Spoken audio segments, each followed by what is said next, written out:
जलगांव के नवनियुक्त जिलाधिकारी रोहन घुगे आज एक अलग ही तेवर में नजर आए। आज दोपहर जब जिलाधिकारी का काफिला अचानक शहर के मुख्य बस स्टैंड पर रुका तो वहां मौजूद अधिकारियों और कर्मचारियों में हड़कंप मच गया।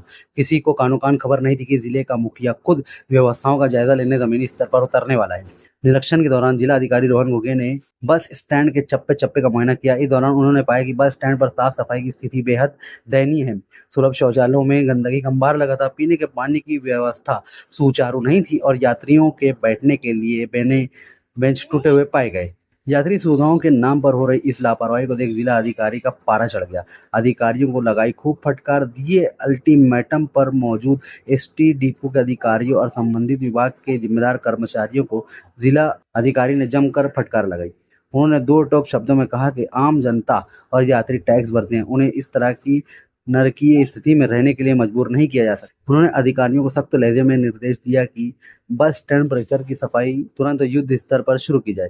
यात्रियों के लिए युद्ध पेयजल और बैठने की समुचित व्यवस्था 24 घंटे के भीतर दुरुस्त की जाए। बस डिपो की सुरक्षा और प्रकाश व्यवस्था में सुधार की जाए। जिला अधिकारी के सरप्राइज विजिट से पूरे प्रशासनिक महकमे में खलबली मच गई है। आम जनता ने जिलाधिकारी के इस कदम का स्वागत किया है। बस स्टैंड पर मौजूद यात्रियों का कहना था कि अक्सर शिकायतों के बावजूद अधिकारी ध्यान नहीं देते थे, लेकिन अब जिलाधिकारी के हस्तक्षेप से उम्मीद जागी है कि व्यवस्थाओं में सुधार होगा।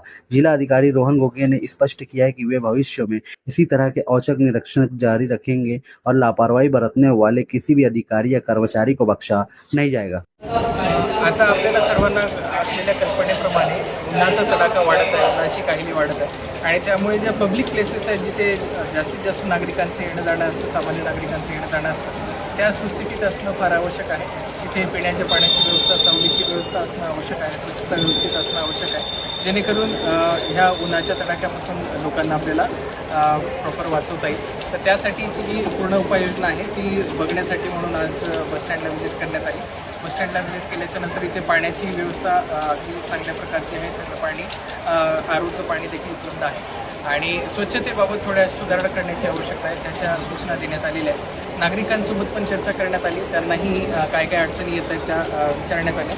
तर त्यांच्यामार्फतही असलेल्या सुविधांबाबत समाधान आणि काही सजेशन पण व्यक्त करण्यात आले, ज्याच्यामध्ये काही ठिकाणी सावलीची व्यवस्था करणं आवश्यक आहे। त्या सगळ्या सूचना डेपो मॅनेजर साहेबांना देण्यात आलेल्या आहेत। ते तात्काळ तशा प्रकारच्या सूचनांचा अंमलबजावणी करतीलच असं आश्वासन पण त्यांच्याकडून प्राप्त झालेलं आहे। स्वच्छतेमध्ये सुधारणा करण्याची थोडी नितांत आवश्यकता दिसते आणि त्याबाबतच तात्काळ अंमलबजावणी करणं त्यांच्याकडून अपेक्षित आहे। कर्मचारी जर दिवसभर काम करून जर त्यांचे विश्रांती जर बघितलं तर त्यांची दयनीय अवस्था या ठिकाणी झालेली आहे। पाहिजे त्या ठिकाणी पाणी मिळते, नको त्या ठिकाणी पाणी वाया जाते, जराशी परिस्थिती बघतात। त्याबाबत त्यांना तात्काळ उपाययोजना करण्यासाठी सूचना दिल्या आहेत। कर्मचाऱ्यांना सध्या एक माठ ठेवण्यात आलेला आहे, त्याच्यातून पाणी देण्यात आहे, परंतु तिथेही आरो वॉटर उपलब्ध करून देण्यासाठी आणि व्यवस्थित पाण्याची सुविधा देण्यासाठीच्या सूचना देण्यात आलेल्या आहेत। ते त्याची तात्काळ अंमलबजावणी करण्याचं आश्वासन देखील दिले। स्वच्छता महामंडळाने स्वच्छता आणि सुव्यवस्था प्रवाशांसाठी 2 रुपये वाढवण्यात आलेले आहेत। मात्र जर तुम्ही इथं बघितलं तर तुमच्या समोरची दृश्य होती, तुम्ही येणार आहेत म्हणून स्वच्छता कर्मचारी झाडू मारायला लागलेला आहे आणि अर्ध्या भागात तुम्ही स्वतः डोळ्याने बघितलेलं आहे की त्या ठिकाणी स्वच्छतेचा अभाव होता, बाकडे काही तुटलेली होती, अशी परिस्थिती या ठिकाणी आहे। आपण सरप्राईज व्हिजिट केलेली आहे, त्यामुळे त्याची पूर्वकल्पना देण्यात आली नव्हती। स्वच्छतेबाबत मी जसं यापूर्वी बोललो की स्वच्छतेमध्ये इम्प्रूव्हमेंटची नितांत आवश्यकता दिसून येते, तशा सूचना तात्काळ देण्यात आलेल्या आहेत आणि त्याची परत एकदा काही दिवसानंतर काही अधिकारी पाठवून व्हिजिट करून त्याची अंमलबजावणी झाली की नाही ती पण आपण पडताळणी करतो। आता आपण पाणी या ठिकाणी उपलब्ध असल्याचं सांगितलं, मात्र हे जे पाणी आज पिण्यासाठी प्रवाशांना उपलब्ध आहे ते एस टी मंडळाचं नाही तर NGOच्या माध्यमातून देण्यात आलेलं आहे। महामंडळाची काय व्यवस्था आहे? महामंडळांचा आणि ते प्रायव्हेट NGOचा करार करून त्यांनी ती पाण्याची व्यवस्था तिथे करून देण्यात आलेली आहे, परंतु ती पूर्ण एका साईडला पाण्याची व्यवस्था आहे, दुसऱ्याही साईडला पाण्याची व्यवस्था असेल तर नागरिकांना आणखी सुलभतेने पाणी मिळेल आणि यासाठी त्यांना दुसऱ्या ठिकाणी पण पाण्याची व्यवस्था करण्याबाबतची सूचना देण्यात आली आहे।